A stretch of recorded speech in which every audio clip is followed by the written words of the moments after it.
Good afternoon, everyone. This here, I'm going to start with some opening remarks. Violence in the West Bank this year is at levels not seen since the Second Intifada, and in recent weeks, an alarming surge in violent acts has driven this unwelcome record even higher. This includes unprecedented levels of violence by Israeli extremist settlers targeting Palestinians and their property, displacing entire communities, as well as violence by Palestinian extremist militants against Israeli civilians. Today, as President Biden recently warned, the United States is taking action to address this escalating violence in the West Bank by implementing a new visa restriction policy under Section 212A3C of the Immigration and Nationality Act. Under this policy, the United States will pursue visa restrictions against individuals involved in or meaningfully contributing to the undermining of peace, security, or stability in the West Bank. This includes acts of violence against persons or property, as well as undue restrictions on civilians' access to essential services and basic necessities. Immediate family members of such persons may also be subject to these restrictions. The department is pursuing initial action against individuals pursuant to this visa restriction policy today. We will designate additional individuals pursuant to this policy in the coming days. We unequivocally condemn attacks by violent Israeli extremists against Palestinians and those by violent Palestinian extremists against Israelis. These acts threaten West Bank stability in the immediate term and take us further away from a future in which Palestinians and Israelis can both live in peace and security in two states. As Secretary Blinken made clear to leaders of the government of Israel last week during his visit to the region, they need to do more to stop extremist violence against Palestinians and hold those responsible for it accountable. We will continue to insist that both Israeli and Palestinian leaders take action to interrupt the increasing levels of violence against civilians. Both Israel and the Palestinian Authority have a responsibility to uphold stability and protect civilians in the West Bank. Such measures are particularly critical at this juncture. Both Israelis and Palestinians deserve a horizon of hope free from violence, intimidation, and threats. The United States will continue to work to bring this vision closer to reality. Matt? Oh, okay, that's it. On that, are you saying that today, or even already now, since the announcement came out in the last hour, actual bans have been imposed? We are taking steps to impose. Have they been? They are happening today. Whether they happen before I came out to this podium or they're happening this afternoon, they're happening today. And we will have more coming in the coming days. We expect ultimately for this action to impact dozens of individuals and potentially their family members. Okay, and then just to put a fine point on this, you say it will also affect Palestinians who are implicated in violence against Israelis in the West Bank or elsewhere, I presume. But Palestinians are not included under the visa waiver program. So what's the impact? They can still apply for visas to come to the United States, and so under this program would not be eligible for one. So, right. So what's the impact on an Israeli settler who you implicate in violence in terms of them being able to come to the U.S. under the visa waiver program? They will not be able to, and I'll explain how it would work. So any Israeli citizen who currently has a visa to enter the United States will be notified that that visa has been revoked. Anyone who... Hold on. Not any Israeli implicated, targeted in this. In this program, in this program, yes, right. In this program. Right. Will be notified that I was speaking about this program, so. Yeah, all right. I thought that was evident. But you know. Fair enough, no, fair enough. Good to be precise. Will be notified that their visa is revoked. Any other Israeli citizen who is designated as a result of this program but does not currently have a visa will not be notified. If they want to travel to the United States and they apply through ESTA, which is the way that it works if you're currently a visa waiver program country, that application will be rejected. They are then able to go and apply for a visa, and if they have been designated as a result of this program, that visa application would be rejected. Okay, and does this have broader implications for the Israel's membership in VWP? No, this is separate from that. Okay, Thanks. Jillian. So the Israeli law enforcement officials now claim that they have more than 1,500 pieces of evidence that Hamas committed sexual abuse, sexual atrocities on October 7th. Are you aware of any evidence or claims that Hamas sexually abused any American citizens on or since that day? So I'm not going to speak to any evidence that we have about the status of people who have been held hostage. That goes back to our longstanding policy of not talking about the status of hostages and what we know about their whereabouts. We've never thought it's productive to our work to try to bring them home to do so. I will say I'm not aware of reports with respect to American citizens on October 7th. They may exist, but I'm not aware of them here. But certainly we have seen the evidence that the atrocities that Hamas committed on October 7th included sexual assault. If you looked at the presentation that was made at the United Nations yesterday, it was shocking, horrific. We hope that it opens the world's eyes to what happened on October 7th, because there was incredibly compelling first-hand accounts from eyewitnesses and first responders and physicians about Hamas's sexual violence against women and girls on that day. Does the U.S. have any reason to think it possible that Hamas could have continued or at any time sexually abused hostages in its custody, whether they're American or not? I am just not going to speak to what we know about the status of hostages inside Gaza. As I said, we've never thought that's productive to our efforts to bring them home. Yesterday, you told us that the Biden administration supports the Israeli ongoing investigation into this. Can you share any more detail or clarity about, like, does the U.S. support that effort in spirit, or are you sort of materially helping in the investigation? We support their investigation. If they asked us for any substantive support, I'm sure that we would, of course, be willing and open and ready to assist. I don't know that that request will come in. These are all events that happened inside Israel. So when you think about how you conduct that type of a criminal investigation, it's people who are on the ground that would conduct it. And of course, Israel has full capacity to do so. But of course, if they ask for our assistance, we would be ready to assist in any way that was useful. Last question.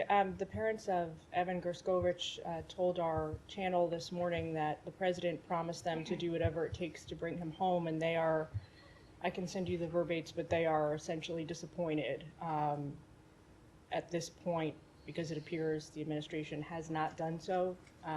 Can you share anything about state's efforts? I will say I saw that interview, and what his family is going through is unimaginable. I don't think any of us who have children, it's hard to imagine your child being held, as Evan has been for months now. Should have been released a long time ago.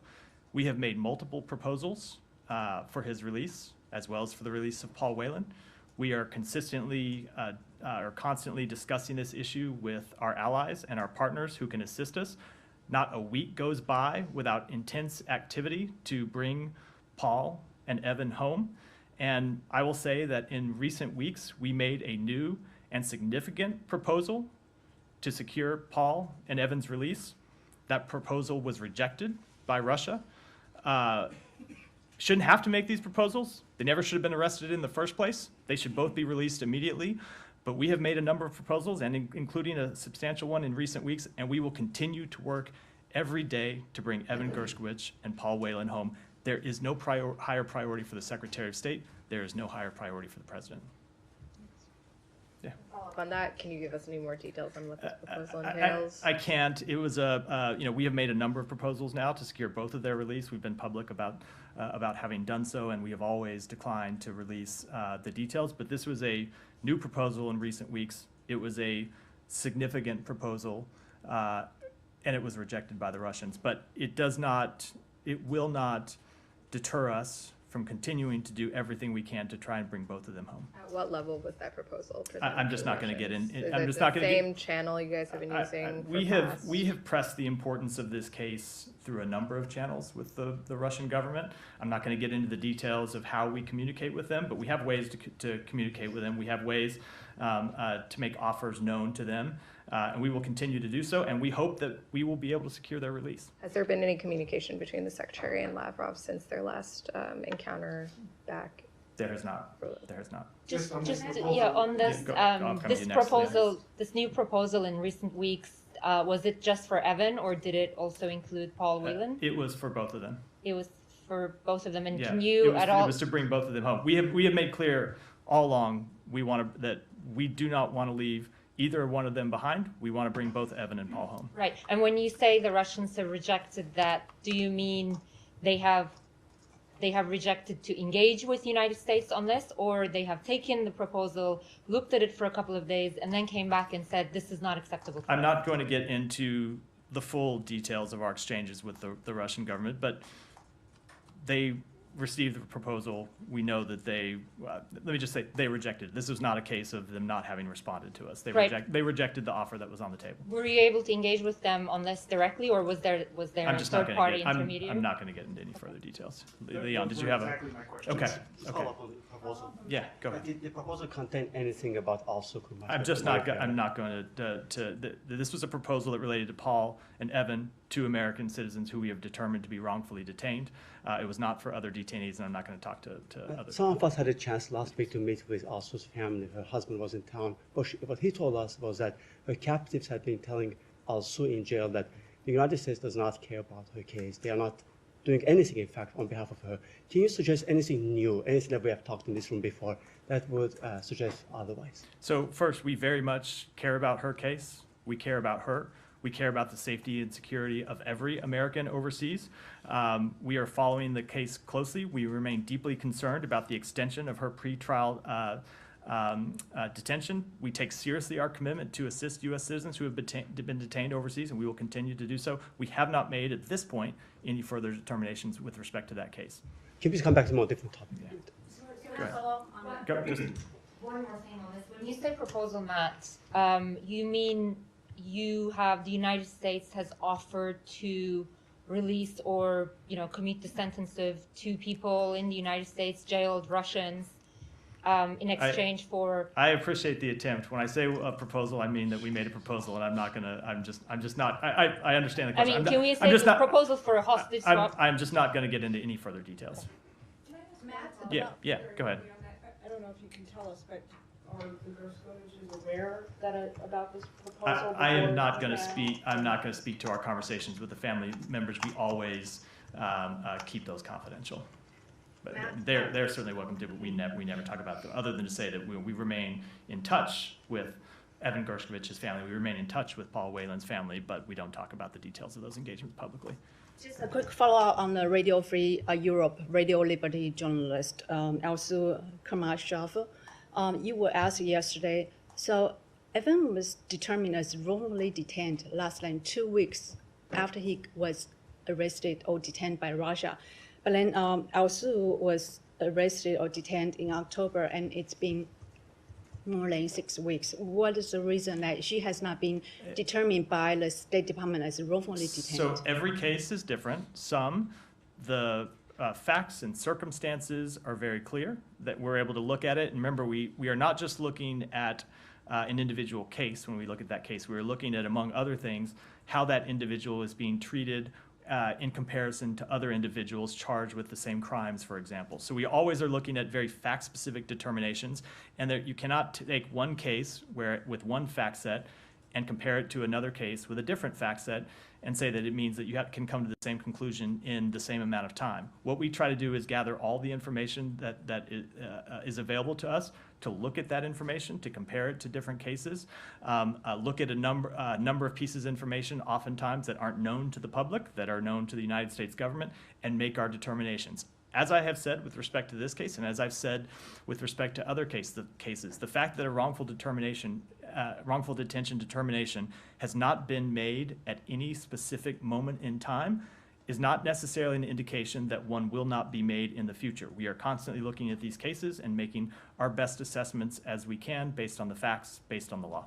Has the secretary got the chance to reply to the letter from the U.S. Congress? And we just got it yesterday. I'm sure we've not sent a response yet.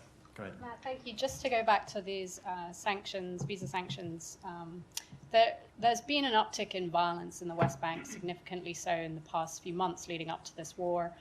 Granted, there's been settler violence for years in the West Bank.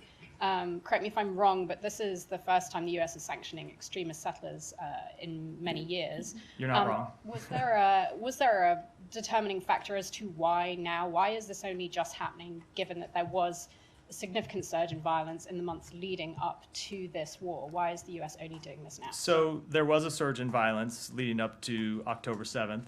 There has been a significant increase from that already heightened level of violence since October 7th. And I will answer it by talking about the first thing that we have done, which is to impress upon the government of Israel the conclusion of the United States that they need to do more to take action to stop extremist settler violence and to hold accountable extremist settlers who commit acts of violence.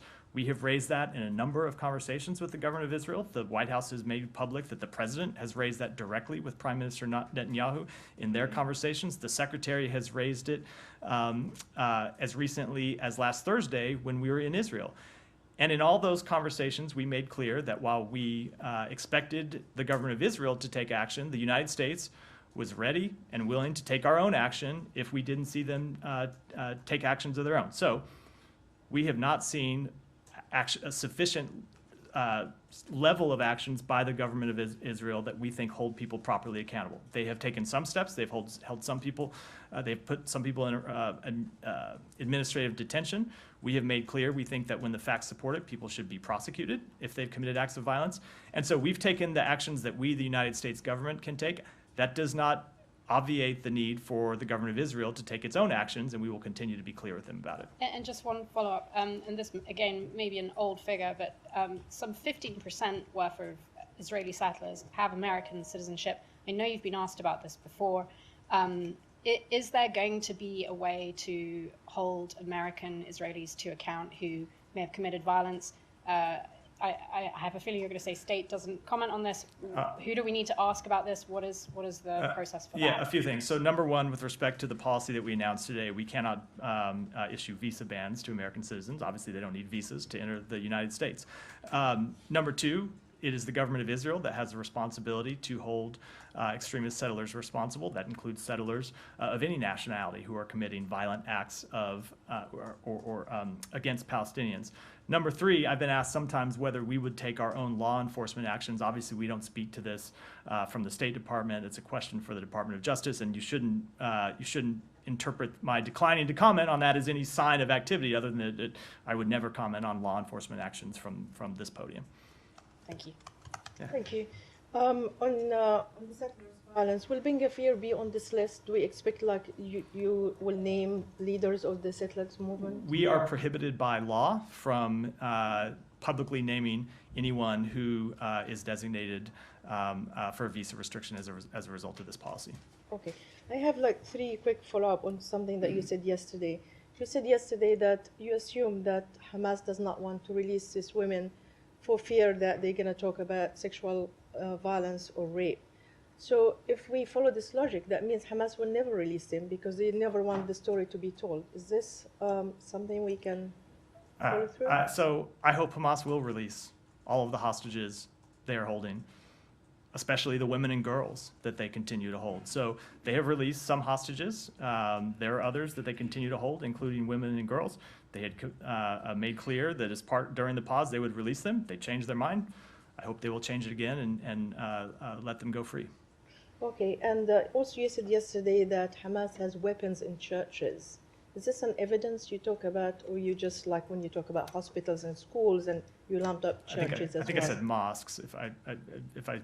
I meant to say mosques, speaking of Gaza. Okay. So there is ample public evidence, not supplied by the U.S. government, but ample public evidence of them having fought of them having concealed weapons and hid their terrorist infrastructure and launched terrorist launch terrorist attacks from inside mosques inside Gaza. And finally, you said genocide, that you have a clear definition of what is genocide. I assume there is no politics involved. There's just a clear-cut understanding of what is a definition according to international law. Is that true? Correct. Okay, so why it took the U.S. decades to declare the Armenian genocide? Was not politics involved in here? I will not speak to determinations that happened well before my time here at the podium. No, but I meant like politics can be involved. I sometimes. understand. I can tell you that we don't take politics into our determinations that we make here. Okay, so this administration doesn't, but the previous one. I did not say that. Those are your words, not mine. Okay, thank you. Okay. Go ahead. Thank you so much. I have two questions. One is on the counterterrorism report for 2022 on Bangladesh suggested that the government with assistance from the USA have been actively combating militant, leading to a decrease in terrorist incident in Bangladesh. However, the concern raised that the political violence prior to the general election is perceived as a potential risk for the resurgence of militant groups. What is your opinion?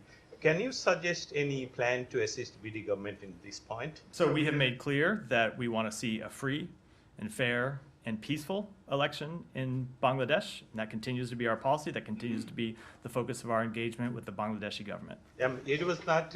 It was about the rise of terrorism, maybe, not about the election. I understand. We released a report yesterday, or in the last few days, and I don't have any further comment than what's contained in that report. Go ahead. No, go ahead. Thank you, Matthew. We're trying to move around. Go ahead. Thank you, Matthew. A few questions. One, what's the State Department's view on the current outbreak that's affecting Chinese children? Will the State Department support Republicans' call for a travel ban on China? So we will continue to monitor the situation closely and provide important updates should the situation changes. I would say for now, I would refer you to the CDC for any updates on respiratory illnesses in the PRC. As this point, the CDC has said publicly it does not have any evidence that it's a novel pathogen. And reportedly, Republican senators are struggling to reach an agreement with Democrats on funding for border security, which is a contingency for the GOP in Congress to support further funding for Ukraine. Is the department worried that funding for Ukraine won't be allocated by the end of the year, as it is set to run out according to OMB? So we have made very clear at every level of this administration that Congress needs to act to fund security assistance to Ukraine, to fund economic assistance to Ukraine, to fund not just security assistance to Israel, but humanitarian assistance to the Palestinian people, which we have been providing and we want to provide more. We are at the bottom of the barrel when it comes to our ability to provide security assistance to Ukraine. Ukraine is about to enter what we know will be a very difficult winter, when we've seen Russia launch attacks on critical Ukrainian infrastructure that they use to enable people to heat their homes during the winter. So it is our position in this administration that we need to stand by our partner at this difficult time. We need to continue to support them in their fight against Russia, and we hope that the U.S. Congress will be there as well. And lastly, is there any evidence that U.S. funding of UNRWA contributed to the October 7 attacks by Hamas? No, there is not at all. Go ahead, Alex. Thank you. The topic of Ukraine. Can you please confirm the report the Secretary will appear on the Hill today to brief the members on the aid to Ukraine? So the Secretary is on the Hill today. He met, or I think he's either meeting right now or just concluded a meeting with members of the House of Representatives. After that, has a meeting with all senators. It's the Secretary as well as other members of the Cabinet who are up making the case for why this supplemental is so critical, not just for the future of Ukraine, but for the United States' interests as well. As we have always made clear, it is a critical national security interest of the United States to help Ukraine defend itself against Russia's aggression. So the Secretary is up making that case. We will continue to make that case in the coming days. We have just a few weeks until the end of the year, and we hope that Congress will act as quickly as possible. Thanks so much. Moving to Azerbaijan, if I may. Yeah. Following yesterday's announcement of Assistant Secretary's trip to Azerbaijan, he showed up, on the Hill 3 weeks ago, and he made the case that there will be, new business as not, let's say, business as usual with Azerbaijan, as long as they don't, let's say, solve the Karabakh conflict. The fact that he is headed to Azerbaijan, is this a departure from newly announced policy? No, not at all. We never said that we're not going to continue to engage with Azerbaijan. That would be against our interests as the United States of America. We think it would be against the interests of peace and security in the region for us to just drop all of our diplomatic engagements with Azerbaijan. We continue to engage directly with both Azerbaijan and Armenia to make clear, for example, in the case of Azerbaijan, where we have concerns, we've been concerned with the recent trend of detaining journalists. We continue to urge them to respect the human rights and fundamental freedoms of all. It's something that I've spoken to from this podium in the past. And we also continue to engage with them to urge them to seek a durable peace with Armenia. And that's something that will continue to be the focus of our diplomatic engagements. Well, the Secretary raised the case, ongoing clampdown against independent reporters during his visit in Azerbaijan. I do not want to preview the comments. He's there. I think he's getting there tonight. He has meetings tomorrow. I should not preview private diplomatic conversations before they've happened. But I will say that human rights is always on the table for the United States of America when we have these sorts of diplomatic engagements. Thanks so much. Yeah, go ahead. Thank you, Becky. I wanted to ask first about Ukraine, just following up on that. Has the US given any assurances to Zelensky that funding will continue, or it can give any kind of support if the supplemental doesn't pass? So one of the things about the Ukrainian government is they are very sophisticated observers of the U.S. political system. Now, almost 2 years into this war, we've been engaging with them. They have their own engagements with Congress. I don't think there's any question about the executive branch's support for Ukraine. We don't think there's any question about the legislative branch's support for Ukraine. If you put funding for Ukraine in an up or down vote in front of both houses of Congress, it is our belief that it would pass. So President Zelensky has engaged directly with members of the Senate and members of the House of Representatives. I think they can make their own assessments about where things stand in Congress. But I will say it is critical that Congress act. We cannot continue to fund Ukraine security assistance without additional support from Congress. There's just statutory limitations. We are at the end of our drawdown authority. We've exhausted over 97% of what was allocated. We only have a very small amount left, and we will exhaust those packages in the coming weeks. And so we very much need Congress to act, and we need them to act as soon as possible. Just lastly, on the vessel attacks over the weekend in the Red Sea, Jake yesterday said that they were looking at forming some kind of international task force that could help protect ships as they make their way through the Red Sea. I just wanted to know if there's been any movement on that and which countries have been approached to help on that kind of... Well, I don't have any new updates to announce since 24 hours ago. It's something that we continue to engage in with our allies and partners. And I think the point that the National Security Advisor was making is that this is not, the Houthis' attacks on international shipping is not just a concern, should not just be a concern to countries in the region. It should be a concern to every country in the world because it threatens the global economy. There are ships that come through that area that carry goods destined for the entire world. And so we will work with our allies and partners to try to develop a coordinated response to these increase in Houthi attacks. Does that include Arab partners as well as Western partners? We would welcome support from anyone in this effort. Okay, thank you. Yeah, go ahead. Thank you. I have two questions, please. U.S. Defense Secretary said that Israel will only win in Gaza if civilians are protected. In fact, the most who killed are civilians, children, and women. So that means Israel is losing, and when this war will end? I do not think I would draw that conclusion from what the Secretary of Defense said. The Secretary of Defense was making a similar, but I think fairly pointed point, similar point to what others in the administration have made. You have heard the Secretary say that far too many civilians have been killed in Gaza. You have heard the Secretary say that, Secretary Blinken, that Israel needs to do more to minimize civilian harm and protect civilians from harm.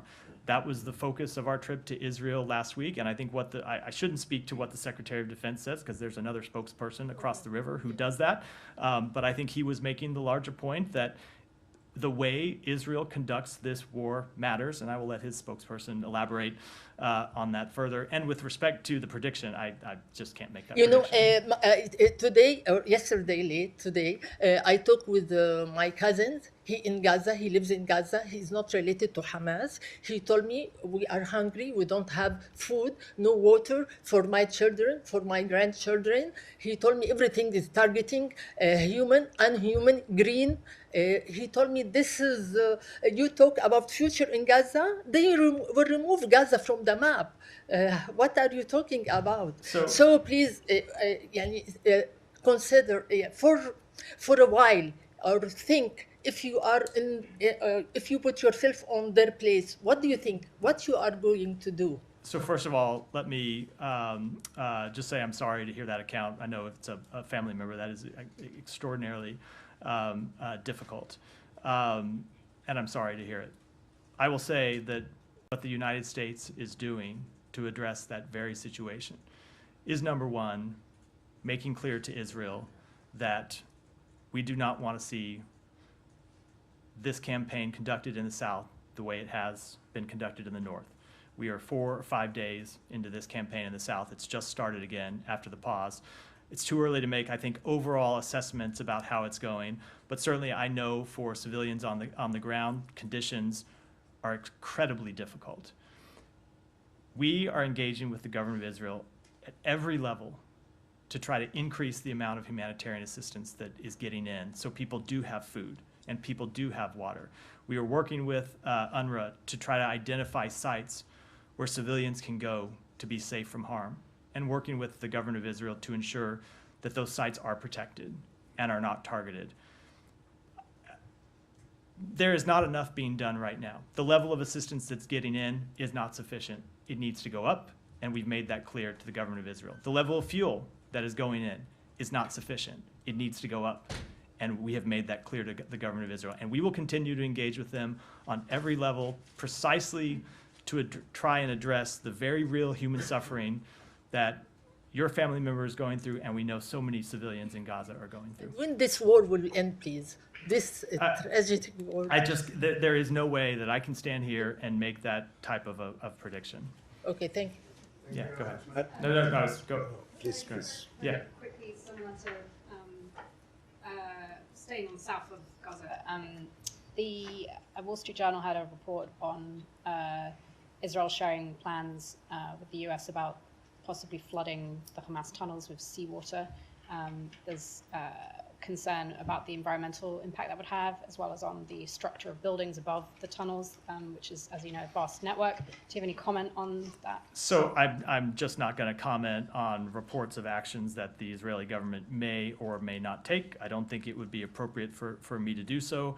I will just say that in all of our conversations with them, we urge them to take into account humanitarian needs, humanitarian imperatives in making all of these types of decisions.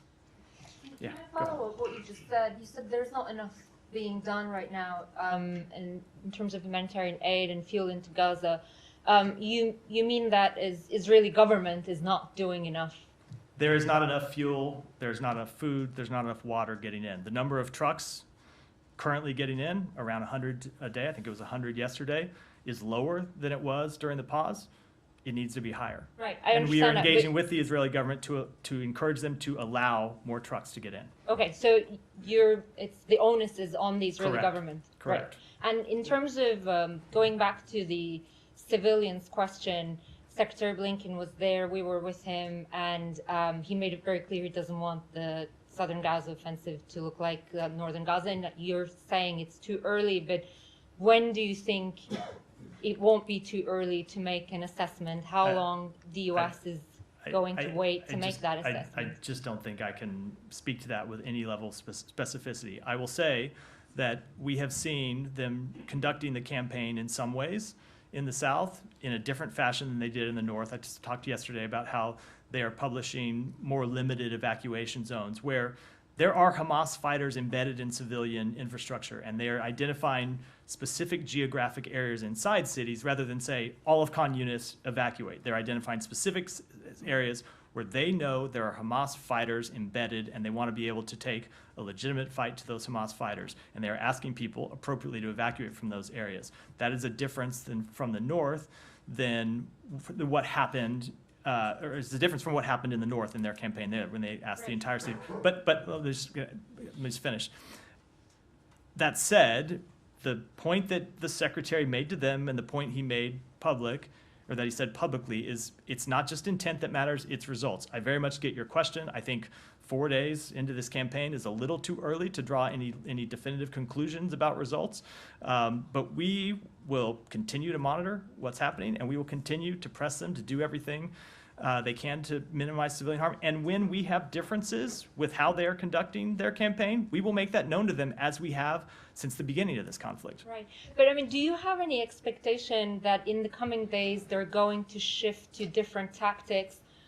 Do you have any anticipation that they're going to use airstrikes less and more surgical ground offensives, that you think in its entirety it's going to look different and there will be a smaller, or like a reduction in the death toll? I'm just trying to understand why you guys are waiting. I would say I don't think it is appropriate for me to comment on what the military campaign might look like in terms of airstrikes versus a ground operation. It's an ongoing conflict.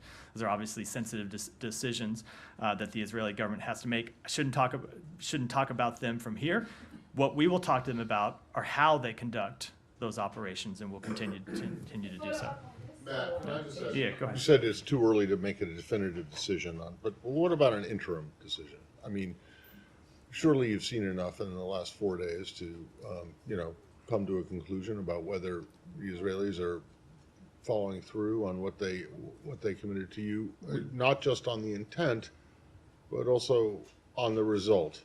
And I'm not asking for a final grade here, and not even maybe a midterm grade, but it's been going on for several days. So and surely you're in a position to be able to judge whether what you have seen so far you think meets their commitments. So let me try to divide these into two things. With respect to airstrikes, I'm not in a position to assess strikes and individual strikes that have happened over the last few days. We've talked about this before. It's very tough to do that from here when you don't know the targets that were the Hamas militants that were the targets of any individual strike. You don't know with any individual strike the collateral damage. It's very tough to make those determinations from here. I will say, with respect to other aspects of how they conduct the campaign, you have seen them take the steps I just outlined that are an improvement from what they did in the North. That said, you see the reports from UNRWA and from other UN agencies that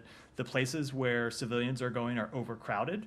They need more humanitarian assistance. They need more food and water. And in that respect, we don't think Israel is doing enough. We think they need to do more to allow humanitarian assistance in. That's why I said we want the number of trucks to increase. 100 a day is not enough. 70,000 liters of fuel going in a day is not enough for the humanitarian needs. And so we want to see improvement on both of those points. Okay, so on both of those points. Humanitarian assistance, the trucks, fuel. Yeah. Okay. Well, Trucks are inclusive of food, water, medicine. Right, but that's one point. So, but you're okay. But Yeah. you're able to make a judgment that you don't think that they're doing enough on that side. But when you talk about the airstrikes, you say you're not ready to make a determination, and yet the entire message that the Secretary and the Vice President gave to the Israelis over the last week and over the weekend was that we do not want to see a repeat of what happened in the North and the South. And a repeat of what happened in the North would be airstrikes. A few things. Number one, it has never been our policy that Israel should not conduct airstrikes.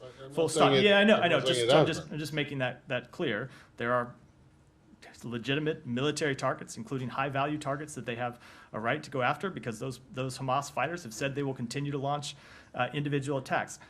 I'm not able to comment on specific strikes. It's hard to assess from here all those. No one is asking you to comment on specific strike on target X or target Y. Let me finish my answer. I can talk to you about trucks and fuel because we have very clear metrics about what the people in Gaza need. We know how much fuel they need to be able to power desalination. And the amount that's going in now is not enough. We know how much water they need. It's not enough. And you have no metrics on on airstrikes? I'm telling you with- or you know, the amount of damage So there or are destruction? there are two ways to look at that question. One is assessing a specific strike, and I just got into that, why we couldn't do it there. Two is looking at the totality of a campaign and how it's conducted. And 4 days into this one, I think it's a little premature to draw any conclusions. But as I said, or as the secretary said, we're going to be watching this very closely, and we will not hesitate. I mean, if you're watching it very closely, and surely we- you come to conclusion about, you know, what you think in the early days, in the and- first 4 days, or you're. I have just outlined some of our conclusions about it. Other things we need more time to watch, but we will be very clear about what we see with the Israeli government and where we think they need to make improvements. All right. Just to follow up Yeah. on this, on these safe zones or whatever you call it. I mean, you mentioned yourself, UNRWA, and they're saying that it's actually creating even more of a problem in terms of humanitarian assistance because they're coming into these tiny or very, you know, narrow places. So it's actually, in a sense, you made a big deal out of this, but it's actually, in a sense, making things worse. And you're displacing, well, the war is displacing, again, all these people, you know, which have to go. So what is your comment on that? There is just a very difficult problem to solve here. And it all goes back to the fact that Hamas continues to hide behind civilians in civilian neighborhoods, under apartment buildings, under schools and hospitals, and mosques. And so, yes, the places where, I mean, this is just the nature of the problem, in that Israel has a right to conduct military campaigns to prevent October 7th from ever happening again, and to try to take out the leaders who plotted October 7th and want to do it again. They're all hiding they're all hiding behind civilians. So the choice is, don't displace some level of people and just attack civilian sites without asking the civilians to leave. That's obviously unacceptable. Versus trying to get them to move so you can carry out what is a legitimate military campaign. What we've said is we don't want to see mass displacement on the scale that happened in the north. There has to be some level of temporary displacement, or you're going to see even higher civilian deaths. And so what we want to see is that carried out in as humane a fashion as possible, and that does mean trying to get more humanitarian assistance into those sites. But it is absolutely a terrible problem that is very difficult to solve, and we're working to try to address it the best we can. But we are in the middle of a war here with Israel facing an opponent really unlike any other. I mean, you know, if you think about other conventional wars, the army is not typically hiding all of its troops underneath civilians. Yeah, Michelle. Did the U.S. ask Egypt to open Rafah crossing for the Palestinian civilians who want to flee? So we are not. Let me say a few. That's a complicated question. There are a number of Palestinian civilians who have left via Rafah. Those who are wounded have been, in a number of cases, have been evacuated so they can seek medical assistance outside of Gaza. But the thing that we have heard from Palestinian leaders and from others in the region is that they don't want to see the Palestinian people leave their land. They don't want to see the Palestinian people displaced.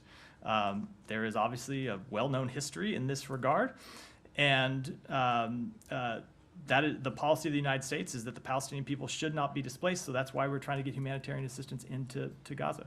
And second, does the administration still believe or think that Iran doesn't want to expand the war in the Middle East? So you have not heard me make that assessment from here. What we have said is we are sending every signal we can to Iran that they should not want this conflict to be expanded. We have made very clear it is not in anyone's interest in the region for this conflict to be expanded. The United States certainly doesn't want it to be expanded, but at the same time, we will take the measures that are necessary to protect our personnel in the region and our interests in the region. Thank you. Jim. Are you aware of any Americans who are among the 16,000 who have been killed in Gaza? No, we again have this one person that we've had reports of a death of an American citizen for several weeks now in northern Gaza, and because of the situation, there have not been able to verify that report. We've not received reports of any additional Americans other than that one that we have not yet confirmed. Do you have any information on how this person was reportedly killed? We have some information, but I'm hesitant to speak to it from here, given it's unconfirmed information. The entire thing may not be accurate, so I'd like to confirm it. Go ahead. Thank you, sir. So we have seen your comments yesterday regarding India's failed assassination attempt on Khalistani Sikh leader Gurpatan Singh Pannu in New York, and you directed journalists to the DOJ. But what is happening at the diplomatic level? What kind of message State Department conveyed to the Indian leadership? So I also spoke to this yesterday, and I said I wouldn't comment on the underlying substance because it is an ongoing law enforcement matter, and it would be inappropriate for me to do so when DOJ is presenting a case in court. But I also made clear that we have noted at the most senior levels of this government, the Secretary of State has raised this directly with his foreign counterpart, that we take this issue very seriously.